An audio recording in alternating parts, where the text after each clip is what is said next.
A 12-year-old orphan is arrested for breaking into a school, not to steal, but to sleep under a roof. The judge's decision teaches the town what real education means. It was a cold night in November when a 12-year-old girl was found sleeping inside a school classroom. Her name was Lily. No family, no home, no food. Just a small backpack with torn notebooks and a half-broken pencil. The school security guard had found her curled up under a desk, wrapped in an old blanket. She hadn't stolen anything, but she had broken in through a side window. By morning, she was in handcuffs, facing charges for trespassing and property damage. In court that afternoon, Lily sat quietly in oversized clothes donated by a shelter. Her face was pale, her hair uncombed, and her eyes, deep, tired, but still carrying a flicker of hope. The judge, an older man with kind eyes, looked at her and said softly, "Lily, do you understand why you're here?" She nodded slowly. "Yes, Your Honor, because I broke into the school."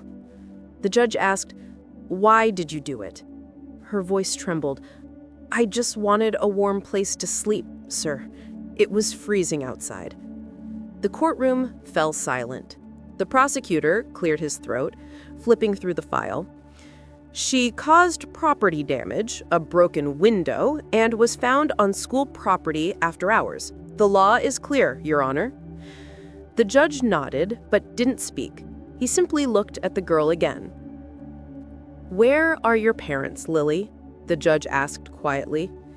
She hesitated, then whispered, "My mom, she died last year. My dad left when I was 6. The judge's pen stopped midair. "Do you go to school anywhere?" "I used to, but when Mom died, I had to leave. I couldn't afford uniforms or books." Her words cracked. "I just wanted to be there again, even if I couldn't go to class. I wanted to feel safe. I missed hearing the teachers' voices through the walls." Tears filled the courtroom. The judge leaned back, took off his glasses, and sighed deeply. After a moment of silence, he said, "Lily, technically, you did commit a crime, but sometimes the law must listen to the heart before the book." He turned toward the prosecutor. "You say the school window was broken. How much will it cost to fix?" "About $250, Your Honor."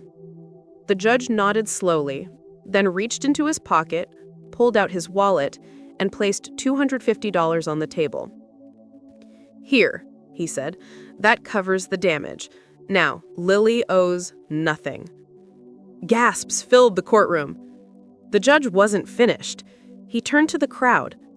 This young girl broke into a school not to harm, but to remember what it felt like to belong. She didn't need punishment. She needed a place to call home. He paused, voice trembling. "If a child has to break a window just to find warmth, then it's not her that's broken. It's us." The courtroom went completely silent. Some of the teachers from that same school, who were sitting in the back, began to cry. The judge looked at Lily again and smiled gently. "Lily," he said, "I can't let you go back to the streets. From today, I'm ordering child services to place you in a proper home immediately, and I'm calling the school principal myself. Tomorrow morning, you'll have a desk, not a courtroom bench, waiting for you." Lily's eyes widened. "Really?" The judge nodded. "You belong in a classroom, not a cell." The courtroom erupted into applause. Even the guard who had arrested her wiped a tear. A week later, Lily began attending the same school she once broke into. Her story spread through the city, inspiring hundreds to volunteer, donate, and open their doors to homeless children. Months later, she wrote a letter to the judge that said, "Dear Your Honor, thank you for seeing me not as a criminal, but as a child who needed a second chance. I'm studying hard now. I want to become a teacher one day so that no child will ever have to break into a school just to feel safe again. The judge kept that letter framed on his desk for years. That day, justice wasn't found in punishment. It was found in kindness. Because the greatest verdicts aren't written in law books, they're written in hearts. If Lily's story touched your heart, don't let it end here. Tap the like button to share this message of compassion. Tell us in the comments, what would you have done if you were the judge? And if you believe the world needs more stories that restore faith in humanity, subscribe and join us here every week, where justice meets kindness, and every story reminds us what it means to be human.